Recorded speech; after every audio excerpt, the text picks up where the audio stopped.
Welcome to Worldly Discovery. Today is Wednesday, December 18th, 2024, and I was invited to a grand opening of a Tesla location, one of the largest ones in the country, located in North Hollywood, California. So come join me, come take a look and see what was in store. This was a Cybertruck event, and you're going to hear a presentation from the Tesla engineers, from conception to production to realizing it on the road. So come take a listen. I would appreciate your like of this video. Be sure to subscribe to my channel. And more importantly than anything, share your comments with you, your views. Perhaps you were at the event. I'd love to hear from you. How did you like the event?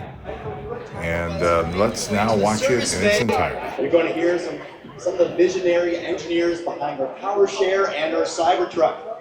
Our service center is located just to the right of where I am. To your left, as you make your way over there, we're going to have a little Q&A with some of the visionary engineers behind both Powershare and the Cybertruck. Welcome to our grand opening, North Hollywood. I am so excited. My name is Ryan Torres. I'm a program manager on North America Sales Operations. In April, I will be celebrating a decade with Tesla. So it's absolutely amazing to see where we've come in all these years. The first store that I started in was literally the size of that garage. So seeing a facility this beautiful, I want to thank all the teams that made this happen. This is a state-of-the-art facility. Amazing job. Let's give it a round of applause to all the teams that made this happen. Woo! I am absolutely honored. I have some lovely, very special guests. The gentleman standing next to me has been with Tesla for 14 years. He's been part of every vehicle that we've built from the ground up. Ladies and gentlemen, 14 years with Tesla, Wes Morrill. Thanks, Ryan. Nice to meet you all. We'll end up doing a good intro around the vehicle. We'll talk through some features, what I've been excited about, what working on it, what we've learned in the process, and then we'll talk about some things you can do on test drives and all that. As Ryan mentioned, I've been at Tesla a while. I've got the opportunity to work on pretty much everything from original Roadster through what we're making today. It's been quite exciting, and Cybertruck was, the most exciting one for me so far. Maybe the next one will be even more exciting, but we'll see.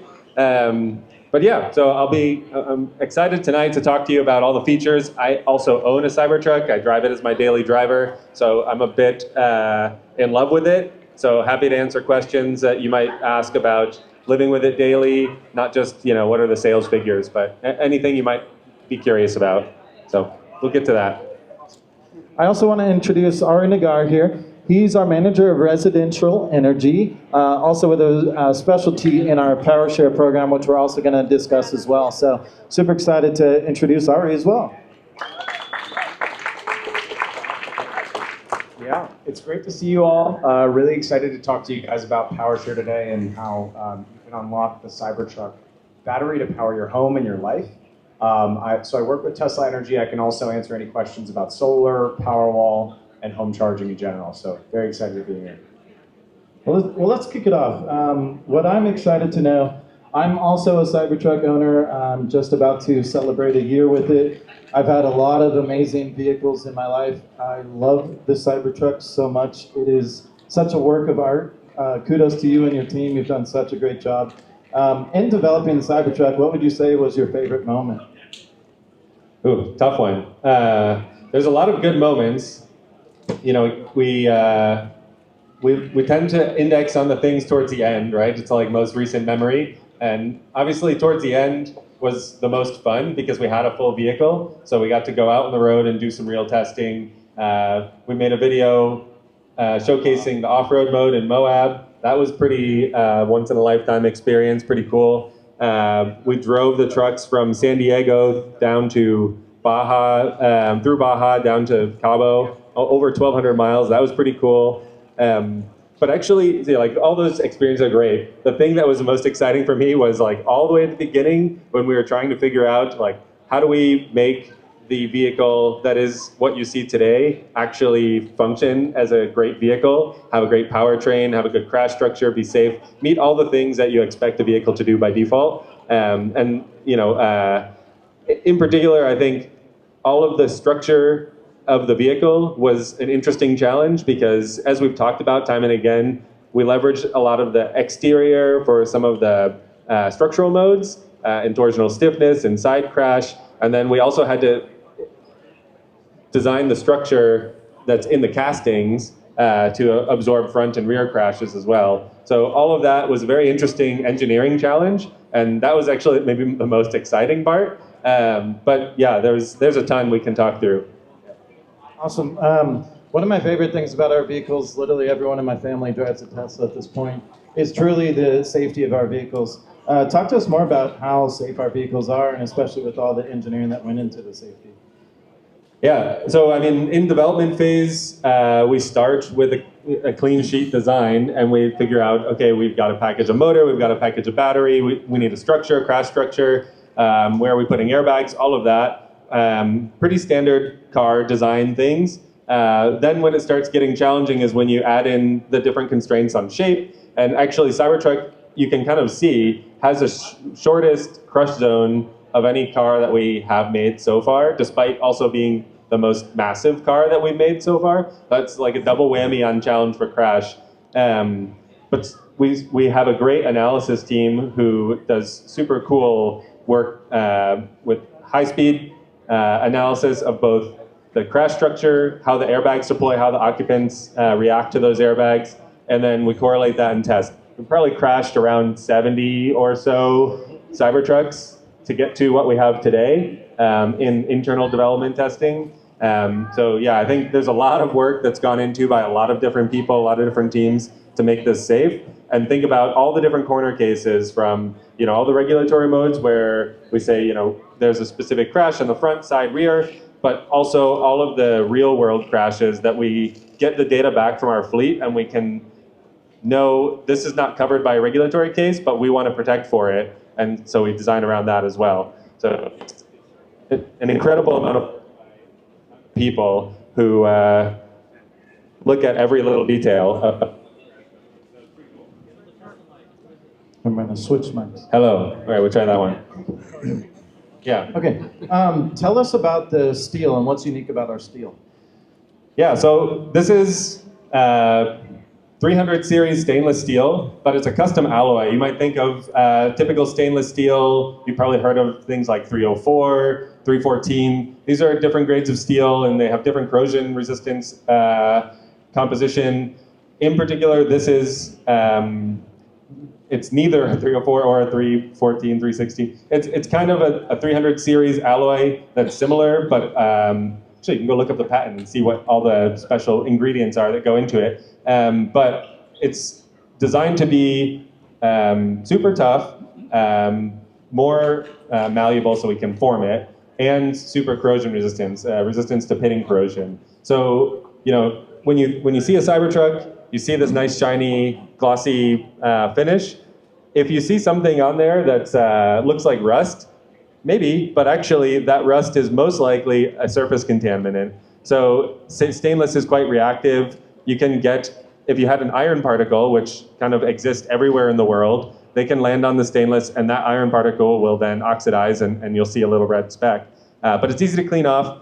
I generally recommend the easiest cleaning is just use Windex. You can just spray it on and wipe it off, and it also gets the fingerprints off. So it's maybe the easiest car I've ever owned to clean. And then there's some products that we recommend in the owner's manual to do a deeper clean if you do have any tough set-on stains. So you can check that out as well. Yeah. Awesome. Yeah, that was a question in my ownership. Lots of people say, you know, don't the trucks rust? And what a lot of the cause of that is actually just what was the contaminants in the air. So it is super easy to clean, and it is such an amazing alloy that our teams helped develop here. Now tell us about towing capacity of the vehicle.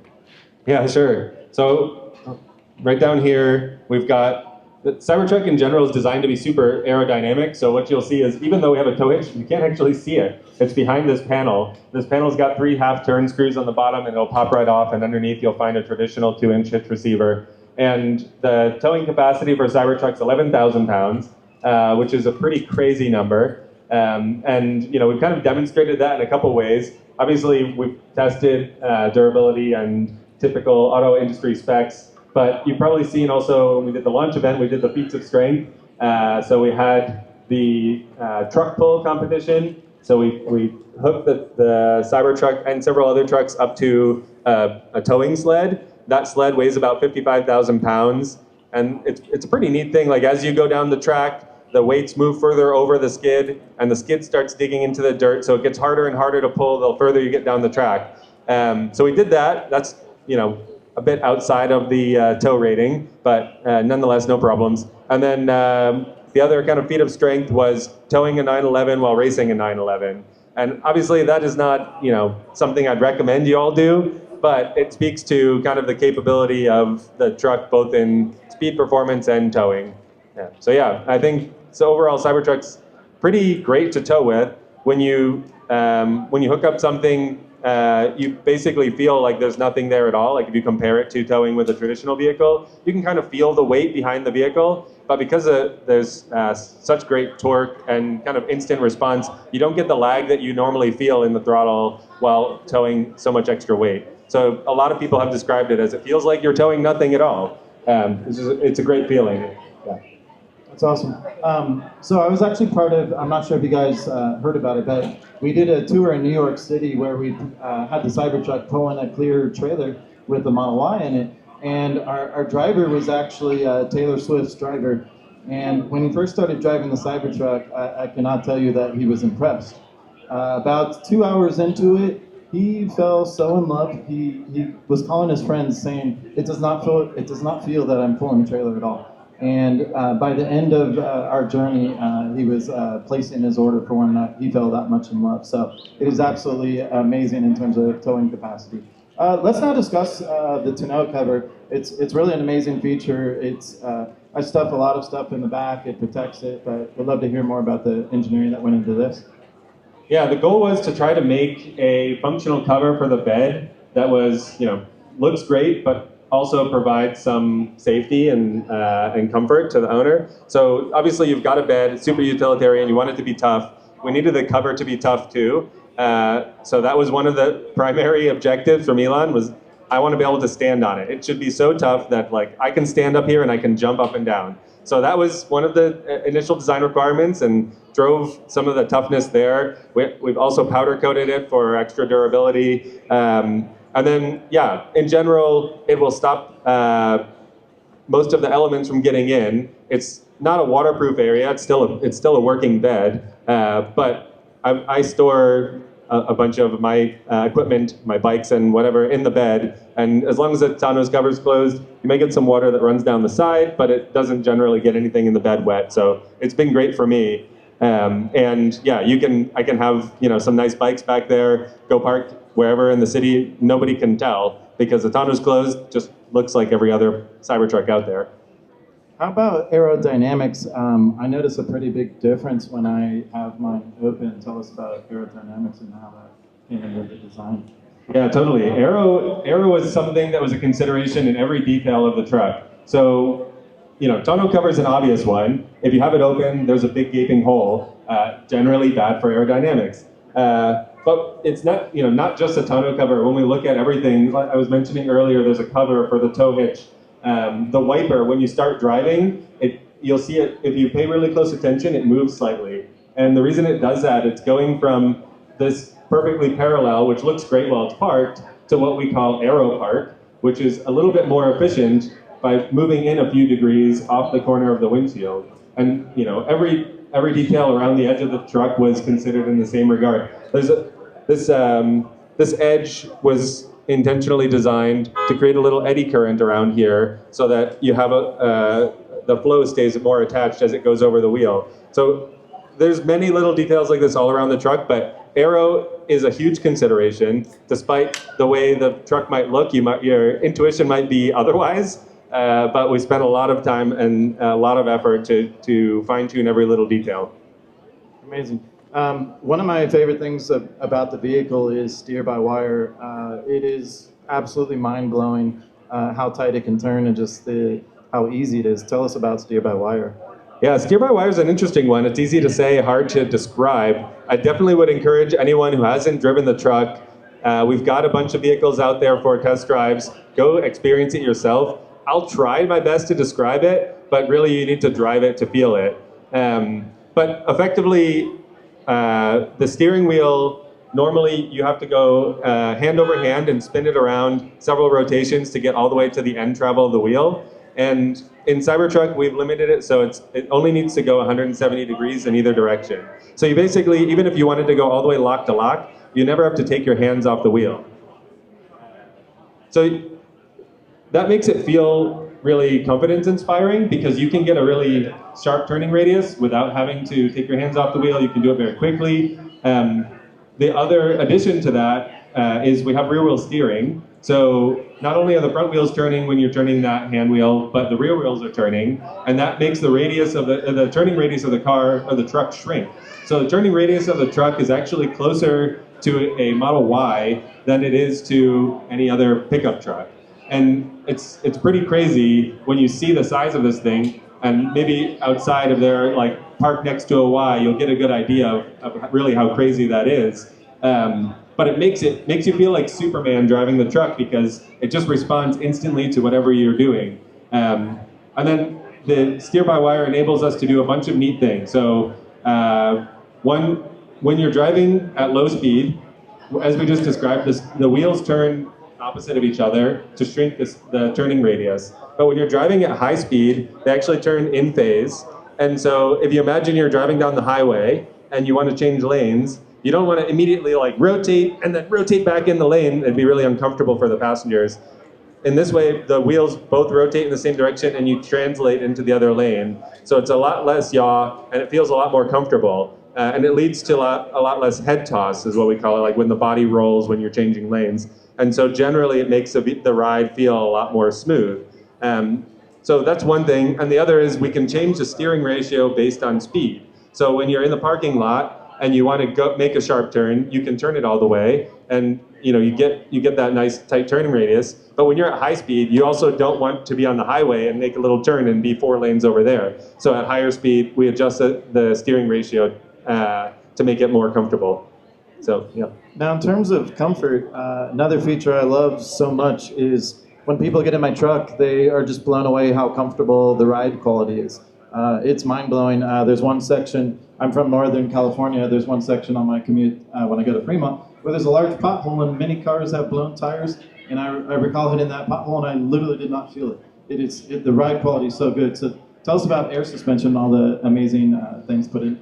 Yeah, I mean, the chassis here is pretty crazy. There's a ton of different inputs that lead you to have that kind of experience. One is we've got a 35-inch tire. So the tires are absolutely huge, which generally makes it easier to roll over any obstacle, and you feel them less.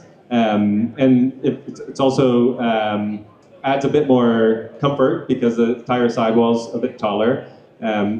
In addition to that, you mentioned air suspension. It's a big component because it allows you to both have a higher ground clearance when you need it. So low speeds, we raise the ride height. And then at high speeds, at highway speeds, we lower down for aero efficiency. And you can set that also manually, so you can adjust it on the UI. Also, when you're in off-road mode, which we'll talk about in a little bit, you have even more control over that ride height.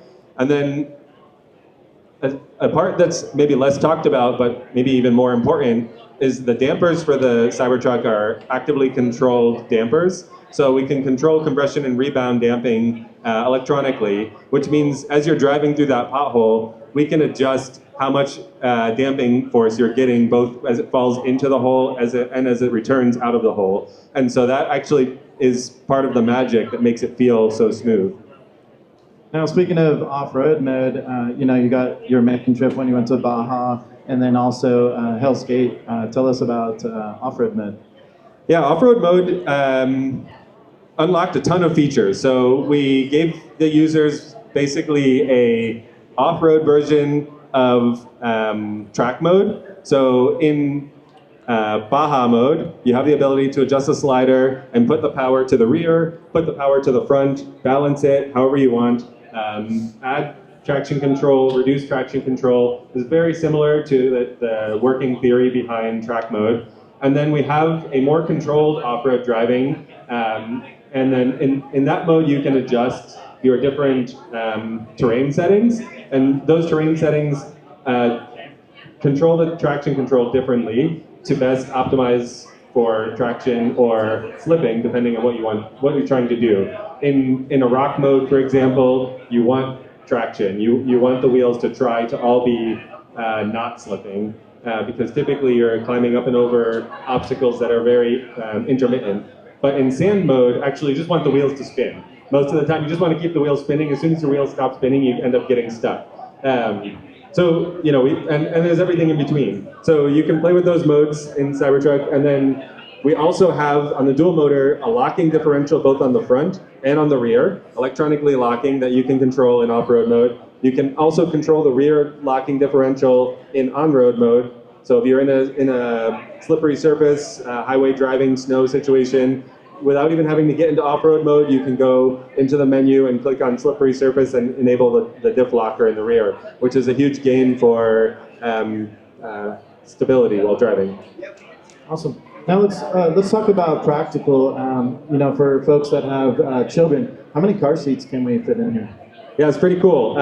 You can actually fit 3 wide in the back. The width of this vehicle is more than any other vehicle that we make. And we've got ISOFIX anchors in all 3 positions. So you can fit both a forward-facing or rear-facing child seat in any of those 3 positions, or all 3 of those positions. So it's pretty flexible. And then, hello. All right. So while we're talking about the back seats, they also fold up. And when they fold up, you can then use it as a utility storage area. And it's a 60-40 split, so you can have a child seat on one seat, you can fold the other 2 seats up, or you can have 2 child seats in and fold the 1 seat up, and it's basically ultimate configuration for however you want to use the truck. Another amazing thing is the doors actually open 90 degrees. Yeah, it's a feature that you don't know you need until you realize how easy it is to get into the back seat with the door all the way open. And you know, we don't have this capability in the front, and typically most doors don't. They stop a little bit shy of 90. So it was some effort to do that, but I think it was a good decision in the end, because it really makes loading things into that area really easy. Amazing. I want to hear about Powershare. So my wife and I actually took our truck and we powered it from our outlets, our air fryer, our electric grill, refrigerator, and it was just wild to us that we were out in the wild and being able to have the convenience and comforts from our home. So Ari and Wes, I'd love to hear about Powershare. Yeah, well, since we're talking about the truck, let's start there. The truck itself has an onboard power conversion system, and that allows us to generate a grid within the truck. So there's actually AC outlets inside the cabin, and then there's also AC outlets in the bed. And we have both 120 volt outlets and a 240 volt outlet. That 240 volt outlet in the bed can do 40 watts continuous, 40 amps continuous, 48 amps peak, about 9.6 kilowatts. We also have a bidirectional universal mobile charger, which you can plug into the charge port, and that will get you up to 11 kilowatts. So overall, very capable. I've seen some people online welding, which is a pretty high current activity, and very peaky current as well. So it's pretty cool to see the capability of the truck be able to support something like that. Yeah, and it's awesome. You can, if you have a friend that's maybe pulled over on the side of the road and ran out of juice, you can charge their vehicle up, which is really cool. So that's Powershare on the vehicle, sort of taking the bidirectional inverter and power from the truck wherever you go, campsite, a tailgate, whether you're camping, you can use it for that. Powershare Home Backup unlocks backup power for your house using your vehicle. So right here, I don't know if many of you guys can see. Yeah, it's all heavy.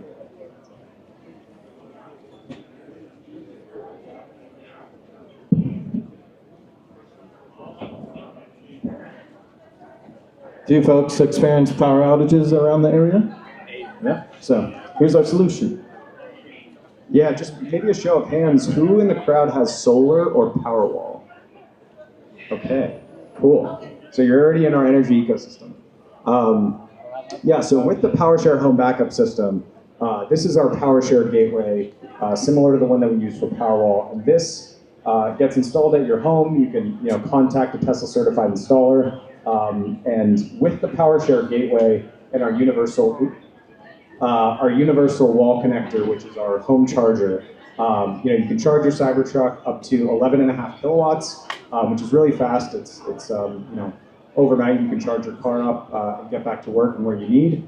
And you can use the gateway. So the gateway detects outages when your vehicle is plugged in and transitions your home off-grid and backs up your home during outages, during storms, and sort of transitions your home in up to 3 seconds.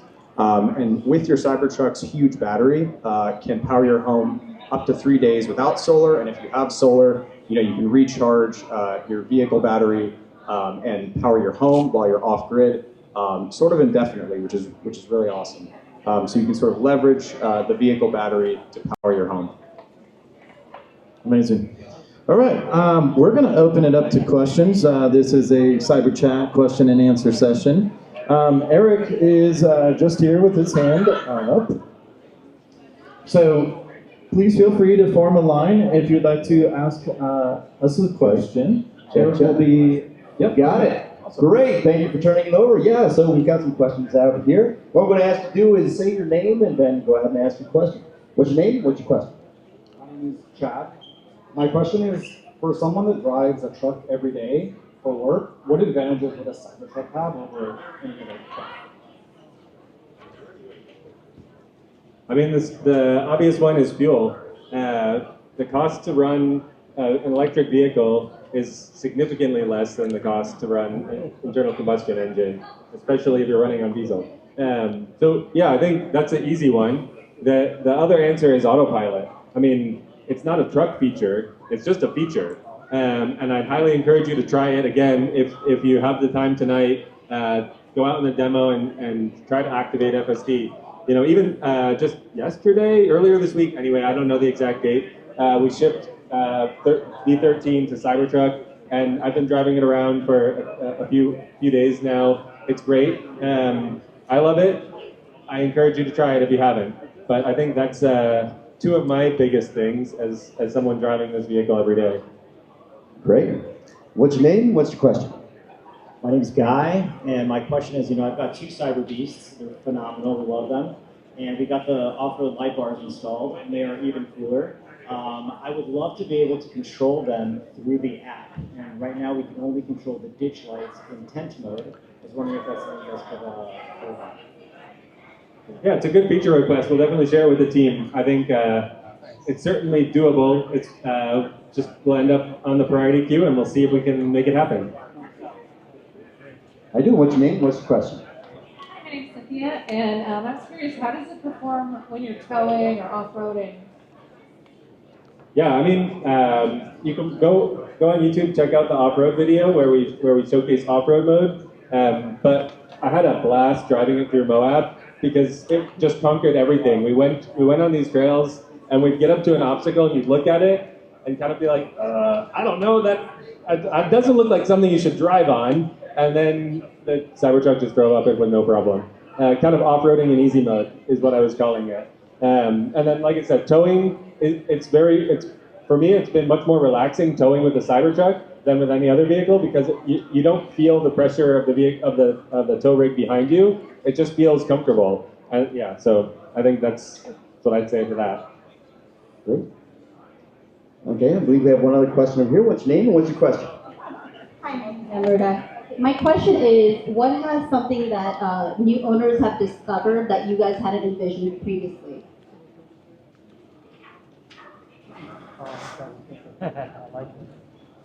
I mean, owners are always finding some way to break everything, so it's pretty good. We've learned a lot, and I mean, the thing that's pretty cool about Tesla is, we are constantly improving the vehicles from what we learn. not only for the new owners, but over the air. So as we figure out how to mitigate something, how to make the experience better, how to make mobile app functionality for your off-road light bar, we then push it out to all the existing owners. So that's pretty great. Yeah, I don't know if everyone here knows about it, but our software updates are absolutely amazing. When I get a software update, sometimes you get so many features, it totally feels like you just got a new car. And you do this it's as simple as your cell phone. And to answer the other question about just the convenience of the truck, it's really like, once you have a charger, I personally have solar Powerwall in the whole ecosystem, but I get home from work, I plug in, next day I'm fully charged. If there was ever a power outage, I'm already topped off from the prior day. So I really never ever have range concerns. And just the ease of the vehicle, the software updates. We love feedback, and so as we receive that feedback, we can put it in that software update, and then now you have those fun features. Yeah, and to talk about that, you kind of use it like a cell phone, right? When you don't think about your cell phone and worry, am I going to make it through the day with the battery? Just plug it in at night. Next day you get up, use it all day. You get home, plug it in at night. Kind of rinse and repeat the process. And I agree. I'm fortunate enough to have also solar with a battery backup, and it's basically the sun's generating free electricity for me to drive around every day. So it's pretty cool. Great. What's your name and what's your question? She has a question if it's bulletproof. So I know you were part of that bulletproof testing. Tell us about bulletproof. Yeah. So part of the goal of the hard steel that we built was to make it super tough. And you want it to be tough in everyday applications. So of course that was more about scratch and dent resistance. But in an effort to make it really an exoskeleton, we had to increase the thickness to a point where it's actually pretty substantial. So the door panels on this vehicle are 1.8 millimeters thick, and we've been able to test it to pretty much everything that comes out of a handgun and have it stop those bullets. So I'm sure there's always faster ammo, but it definitely will take a shopping cart, no problem. Great. There you go. Hey guys, my name's Chris. Appreciate you guys always engaging with the community, Kitchen X, a Cybertruck owner as well as Powershare, solar roof and Powerwalls. I know that the feature to get Powershare with existing Powerwall users is coming hopefully next year. We currently have the virtual power plant event in Southern California where we get paid $2 per kilowatt. I'm hoping that we could empty that battery out during those times and make some more money. That's something on the roadmap.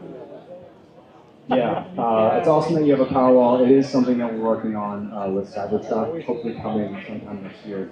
Yeah. All right, do you want to talk about the features we have shipped for Powershare with Cybertruck? Yeah, so today Cybertruck works with Powershare with this Powershare gateway by itself or with solar. We're about to release solar by the end of the year, sort of like a holiday update, where, like I mentioned, Powershare will back up your home and use that solar to power your truck and your home while off grid. If you just have a solar inverter today and you don't have a battery, when the grid goes out, your inverter actually doesn't work. So Cybertruck actually increases the utility of that inverter so it can stay on all the time. And I didn't mention this before, but Cybertruck can power your home with up to 11.5 kilowatts, which is the same as our Powerwall 3, which is a huge amount of power. The average home needs about 1 Powerwall in the US. So you essentially have that in the Cybertruck, and you have up to 9 Powerwalls of energy in the battery, which is huge, which is really great. Yeah, it's always a fun fact. 9 Powerwalls that you can drive to work and back on wheels. What's your name and what's your question? So sorry, by the way.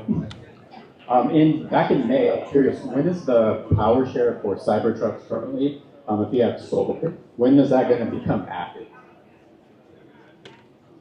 Who's asking when Powershare for solar? Powershare with solar is going to be active at the end of the year.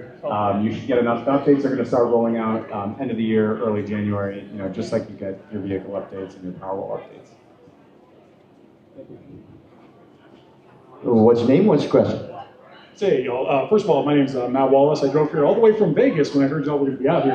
So thanks for having us. Thank you. Thanks for making the drive. It probably took you less time than it took me to get from Hawthorne to here. So I didn't drive, the truck drove me here. But, so in 2019, the original Cybertruck had a bench seat, and a lot of people have expressed frustration to me that they can't get one because they have a large family. I was wondering, what was the reason for taking out the bench seat, and are we going to possibly see it later on?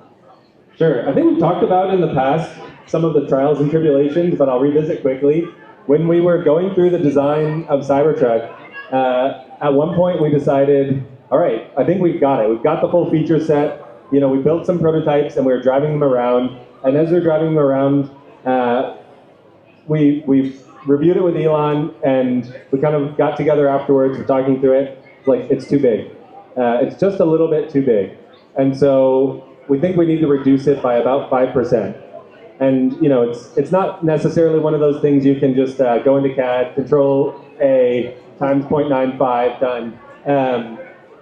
You know, everything has to get scaled, but the humans that go inside the vehicle don't get scaled. So as we reduced it down, we wanted to keep the driver's seat and the passenger seat super comfortable. And that middle seat, you can imagine, look at the console. Imagine that you have to fit a person in the space of that console. They get quite a little space. And so we just didn't feel like that was the pure premium feature we wanted to lead with. I think it's still a potential that we'll bring someday. It just wasn't a priority to get out at first because we really wanted to make sure that the experience you get on day one was the best experience you could have. Yeah, no problem. What was your name? What's your question?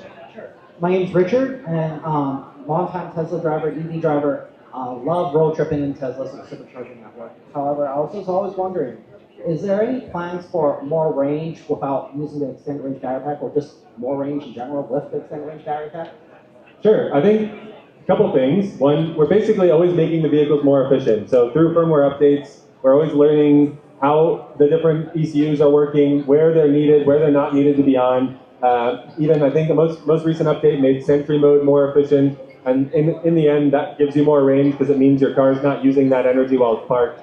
So that's definitely one big thing that we're always chasing, is trying to make the hardware we have today more efficient. And we do that over the air, and we send it to every vehicle. That includes the vehicles that are already on the road. And then, yeah, of course, there's always cell energy roadmaps where over time you can look back at all of our vehicles. We've steadily increased the range as the technology improves in cells, and I don't think Cybertruck will be an exception. Great, thank you. What's your name and what's your question?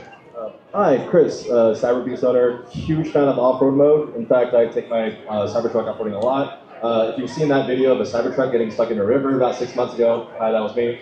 But basically, here's my question. So I take it off-road a lot, and I've been beating up the battery pack to a point where I've got a lot of dents, and I've been checking it, and definitely have that concern, because any other Tesla you impact the battery cell. But after watching the Sandy Monroe teardown, I noticed that there was that space in between the actual cells and the ground. Is that an intentional design for off-roading, or am I just being really, really unsmart? Yeah, good question. The battery pack was designed with a vent gap on the bottom, so that when you do have those underside impacts and you cause a dent, it's just denting into the air that's in the pack. And so there's an air gap between the bottom of the pack and the cell. Additionally, coming soon, don't want to commit on the exact date because every time I do it, it gets later. But we have off-road armor coming, which you'll be able to bolt up to the bottom of your battery pack, as well as rock sliders, which should give you a little bit more functionality and toughness along the rocker of the vehicle. Yeah, enjoy it. Great question. What's your name and what's your question? Hey, my name is Shahid, and I actually drove my Model S Plaid from Toronto. I think you might win for the longest drive. Yeah. It was great. We thank you very much. Yeah. And I stopped at the Giga Texas factory on my way. In any case, my question was about the silhouette of the vehicle and how that became. What was the inspiration for that? And my second question was the rear window. Did you ever think about having it move up and down? What's the reason why it doesn't? Yeah, so the silhouette was basically one of the first things that got sketched out. And I'm not maybe the expert to talk to it, but I think personally I love it, and it's pretty cool the way the light reflects because of the faceted angle of the side, especially in low light. What you get is the highlight of the character line, and you get that perfect silhouette. So anyway, I think Franz did a great job. Franz and his design. Thank you. Two hands here. What's your name? What's your question? Hi, my name is Omar, and I actually had a question about the size of the Cybertruck. So I'm a big guy, I'm 6'7", so I was curious, would you guys ever consider making a bigger Cybertruck? And also, too, if you guys would possibly do a single cab one, because I know there's a lot of people that only need the 2 seats up in front. Yeah, I mean, sure, it may be in the future roadmap. What I'd say is, I don't know, have you sat in the Cybertruck? What do you think of it? It's good, but I kind of touched the grass a little bit. Sure. Yeah, I mean, you've probably seen, but I think Shaq has two Cybertrucks. Yeah. So, I mean, you're competing with Shaq there on occupant space, I guess. But yeah, I mean, overall, for sure, we tried to make sure that the cabin was designed so that you could slam the seat, and your head's basically right at the peak. So we're trying to maximize the space there. But yeah, there may be some improvements coming in the future, both for the seat adjustability. That's definitely easier than making a bigger Cybertruck. Great question.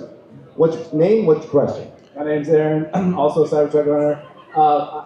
I'm also a filmmaker, and I'm just curious. The question I always ask in documentaries, like, what was the hardest part of making it, and then also the most fun, like designing? Well, I talked a little bit about my favorite challenge before. I'd say that was the hardest part, which is also why it was my favorite, because there was so much trade-offs we had to do, and it was also very early on in the design phase, so there's a lot of flexibility.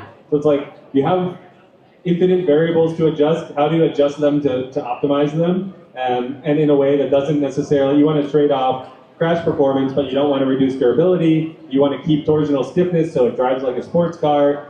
You don't want to reduce the occupant package. You want to have a big front. It's like all sort of competing variables. And so it's like a pretty fun trade space to go through and try and optimize. So that was maybe both the hardest part and one of the most fun, for sure. Great. What's your name and what's your question? My name is Will. I run the Up the Pump social media, so you guys know. So Cybertruck is my 5th Tesla over 9 years. I loved it. Thank you very much for building it. My question for Powershare, though, in Southern California, Edison territory, the electricians are connecting everything but the Powershare. It's actually hanging in an orange bag on my meter right now. They say that Tesla in Southern California can't figure out how to do it. You mentioned an update coming, but I don't even have mine connected. Is there a roadmap on there, or is this the wrong question for you? No, that's the right question. So we don't have that product up here, but that is the backup switch that is in that orange bag. SCE is currently installing them for Powerwall, but not yet for Powershare. We're working with them to get that approved to actually start installing that. We're hoping, sometime by the end of the year, maybe in January, they'll come to your house, plug it in, and then your system will work. I don't want to promise, but that's what we're talking about with them. Good question. What's your name and what's your question? Chris from Accelerating Tech Channel. I got one question that most Cybertruck new owners have is, did you think about a different finish for the stainless steel that would not attract as many fingerprints? And the second one is, any chance the Cybertruck was designed as a multiple vehicle platform, other possible platform? Sure, yeah, on the fingerprints, I mean, we went through all sorts of different finishes. It ends up being a good trade-off between how shiny do you want it. Surprisingly, the more shiny you make it, the less fingerprint prone it is. It's a little counterintuitive. But you've probably seen like the chrome Cybertruck driving around online. If you imagine the matte finish is really imperfections in the surface. And when you get a fingerprint, it's like your finger oil, like it's getting stuck in those crevices. When you have the super shiny truck, there's no crevices. So fingerprints don't really stick. But it's really shiny. And generally, Studio prefers something a bit more matte looking. So we've had all sorts of samples. We even optimized in the color. If you look at the stainless in sunlight and compare it to maybe a stainless piece that you might get from, I don't know, Home Depot or something, you'll see that this is a little bit more of a blue color. And so yeah, even down to optimizing the composition to tint the color a little bit is considered. So these are all things the studio has dreams about and tries to figure out what they think is going to be the best overall aesthetic in the end. So yeah, that's where we ended up. As far as multi-vehicle platform, SUV. I don't know. It certainly isn't designed that way. It's designed to be a Cybertruck. So that was the intent. Cybertruck is a Cybertruck. Yeah. Great. We're coming down to our last few questions here. What's your name and what's your question? Hi, my name is Amy. One of the things that really blows my mind about this vehicle is how you really rethought and redesigned from modern technology the systems, like 48 volt, low voltage wiring. How early in the design process did you make those decisions to do that type of thing, and what were the challenges associated with doing that? I mean, the benefits are clear, like the wiring harness has got to be so much simpler, so much lighter, but it's just really cool. And then you have the steer-by-wire, and like you were talking about, like, the slippery road and the rock mode, and the way you designed it for function. Yeah, good question. I think the nice thing about Cybertruck was, because it's so radically different, we kind of had free reign in the engineering level to do radically different things as well. And so from the start, we already knew we were going to bake in steer-by-wire. It was something we wanted to do. When you think of a robotaxi, it doesn't have a steering wheel. And that needs to be something that gets developed. It doesn't just happen on its own. So we spent some time thinking, all right, this is the platform we're going to do that on. 48 volts has been a long time coming, as we've talked about a bunch. Is like, over the years, LV loads, low voltage loads in vehicles have just gone up and up and up. And those loads are just a function of how much power and then the voltage. So if we increase the voltage, you have less current and generate less heat. It's more efficient, weighs less, costs less. Lots of good reasons to do it. So we knew also from the start we wanted to do that. 800 volt powertrain was the same. The larger the vehicle, the more beneficial high voltage is in the powertrain. And so it's pretty obvious, it's a pretty big vehicle, that this was going to be beneficial here. So all of that was there. There's even more architecture things that are a bit silly for the customer, but actually really cool for engineering. The communication within the car is typically in automotive a CAN bus, and we went to an Ethernet protocol. So it's actually several orders of magnitude faster in communication, and that enabled us to do a bunch of cool things around distributed controllers. So actually, the audio system in the truck we didn't talk about, but it's super good. And again, I can say it, and you can listen to a video online, but you're just not going to get the depth of sound, because it's like a video recorded on a phone, compressed through YouTube, and then coming out through your AirPods or whatever. So it's just not going to be good. Go sit in the trucks out there, turn on your favorite song, and just enjoy. But those speakers around the vehicle are not connected to a central controller. There's not a central amplifier that's controlling everything. Every speaker is connected to the controller that's nearest to it, and they're all talking over Etherloop. And we have to keep the delay small enough that it's not perceptible, which requires super high accuracy and timing that's shared across all the controllers. So the team spent a lot of time trying to make that work. It's not only useful for audio, but it's useful for all the controls. And then yeah, if I'm geeking out on audio a little bit, one other thing I'd say is on the structural design, actually the subwoofers are underneath the rear seat. And you won't actually notice them, even if you fold up the rear seats. They're visible, they're hidden in there. They're super tiny, relatively, but they have an outsized sound, and that's because those subwoofer housings are actually connected and integrated to the body sides. So we use the air volume inside the vehicle body side, the structure, as the reactive air volume for that subwoofer, which really helps generate more bass. So anyway, super cool things, all Cybertruck. Thanks for the question.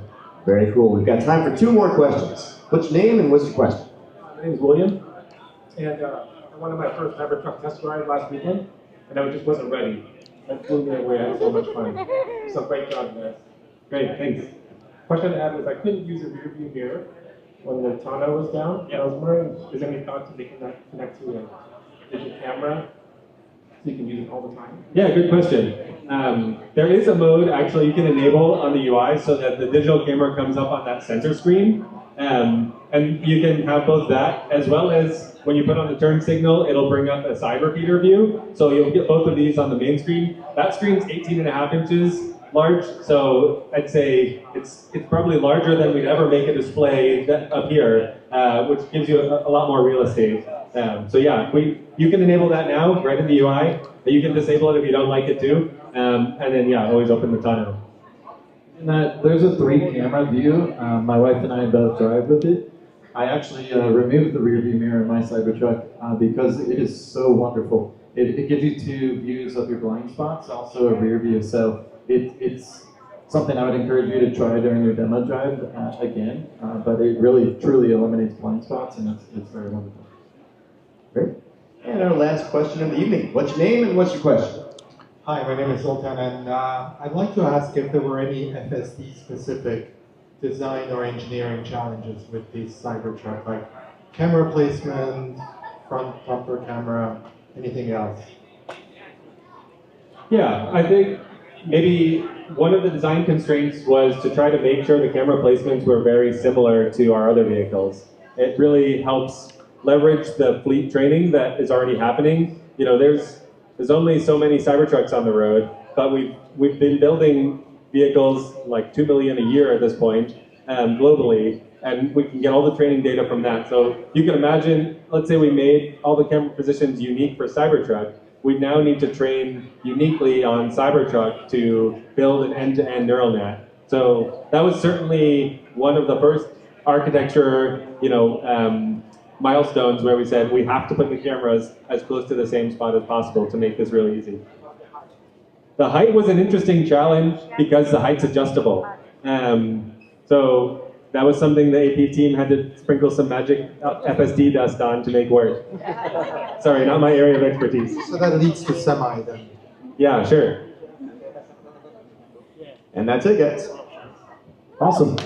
Well, I just wanted to thank you all so much for attending our grand opening of North Hollywood. I would love to encourage you. We actually have vehicles outside to demo drive. We have Cybertruck, we have Model Y, S, X, and 3. Please do drive those vehicles. I also want to thank Wes and Ari. Give it a round of applause for you gentlemen. Thank you so much for attending. And thank you all so much. We appreciate you all, and please do, if anyone happens to fall in love after your demo drive, we do have some inventory vehicles staged out there that you could actually take home with you. So have fun, and once again, thank you guys so much. Appreciate you all.